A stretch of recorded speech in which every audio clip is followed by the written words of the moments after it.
Here are 10 beginner cardboard craft ideas. Number 1, we have a desk organizer. Now, these are all over the place. You can find a lot on YouTube. Basically, a desk organizer is a great way to save space on your desk, and you can craft it with cardboard to basically whatever you want. And in this video, I'm not giving you specific tutorials on how to make these. I just want to spark your ideas. Here on the far right side, that is like one that I'll sit on my desk. There's also another option here that's a totally custom one hanging off of my shelf. I hold all kinds of things on it. And the far left, that's literally just the boxes for these filament pieces glued together. That's sort of like a bonus tip. It's just the packaging. I glued it together, and now it keeps those organized on my shelf. Idea number 2 is a bed shelf. You no longer will need like an end table for your bed. You can just create a little cardboard shelf. It'll hook right on there, and then you can keep the things that you need inside of there. The advantage with this is also you can make these little things, add your pens, right, hold stuff in there. This is the same one. It's held up for a very long time. There are some cool cardboard reinforcing techniques that I used on here,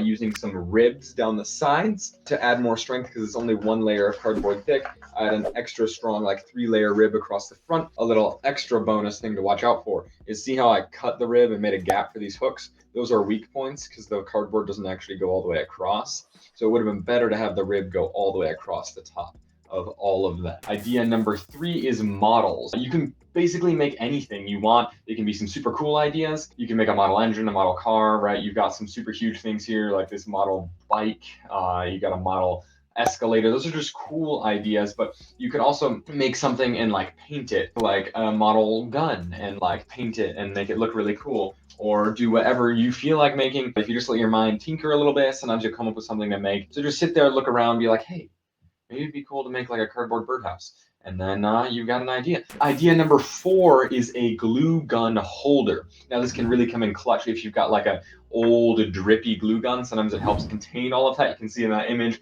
I've also got the real one right here. It's just chock full of glue. It can also help keep your glue gun up and pointed down, because something you don't really want to do with your glue gun is let it turn and point like upwards. So pretend this real fake gun was my glue gun and I let it point upwards. All that glue that it's melting at the end is going to try to backwash down the glue barrel, and then it'll get the glue stick stuck inside. So creating a glue gun holder, if you don't have one already, can help prevent getting your glue sticks stuck inside the glue gun. Also, beware that you could potentially like melt the glue gun holder if you build it with hot glue. So just be a little bit careful about that. I just thought of one 11th bonus idea, so stick to the end of the video to get that as well. And also I'll have links and everything in the description below for any like related videos that I already have to these topics if you want to dive a little bit deeper. Idea number 5, this is probably my most used idea. And we have a laptop or monitor stand. I'm literally using a monitor on this same cardboard stand right now. This one is a little bit more of a technical creation because it's got all these folds and it's got to be very precise to fit the monitor in just right. But that's actually all just 1 layer of cardboard, and it's durable enough to hold up this pretty heavy monitor. You can see it right here in the corner as well. That's the same monitor. You can see the cardboard stand using it right now. Idea number 6 is armor or shield. There's a picture of me, that's Halloween a number of years ago. Boom, big cardboard shield, looks totally sick and is pretty strong. Now on the back of that, there's actually a little secret going on.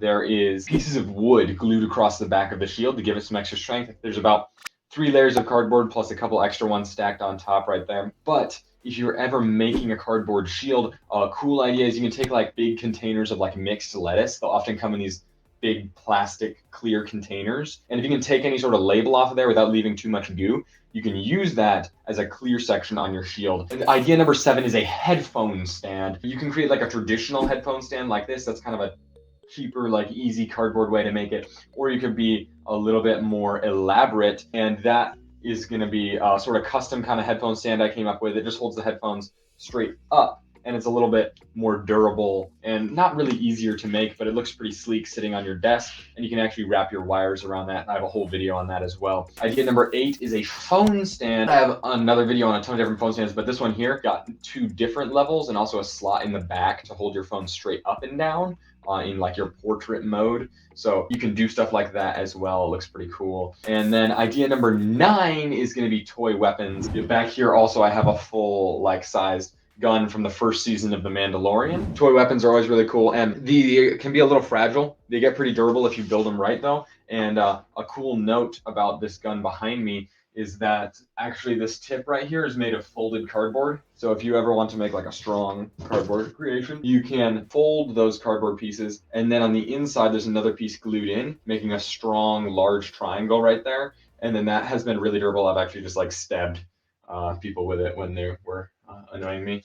Anyway, you also want to pay attention to what thickness of cardboard you're using when you're trying to make a strong cardboard creation. Idea number 10, this is modification. So I know I've got a phone stand pictured right there, but there are a lot of little things that go on that could be just a little bit better if they had like a slight modification. And an instance of that is like this phone stand. I have the wire going through there to charge my phone. It didn't fit through the wood, so I just propped it up a little bit more, used a cardboard piece so it holds it there nicely now. But also, like on a shelf I wanted to keep like a book sitting straight up and down. So I added like a little hook on the inside that I could like slide it into. Also, the bedstand could almost be like a modification. So there's just a lot of different things you can do. Just again, like thinking outside the box, what could you do to like modify something to make it a little bit better? Looking around right now, I could see it would be nice if maybe I put like a shelf under my desk. Now we have our bonus idea. If you're the kind of person that might think about making something not out of cardboard,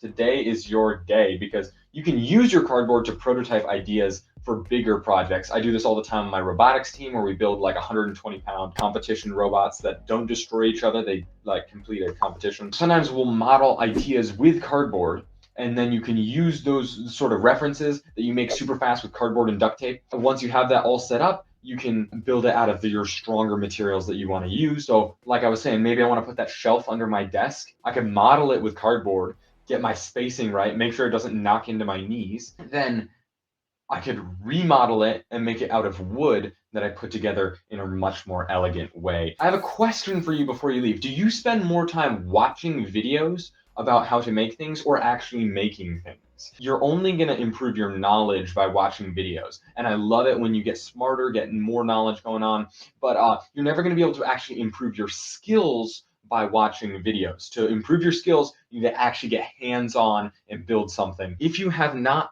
made anything at all, like use any sort of like creative power within the last week, turn this video off right now, stop binging YouTube, and go and make something. God gave you a gift for creativity.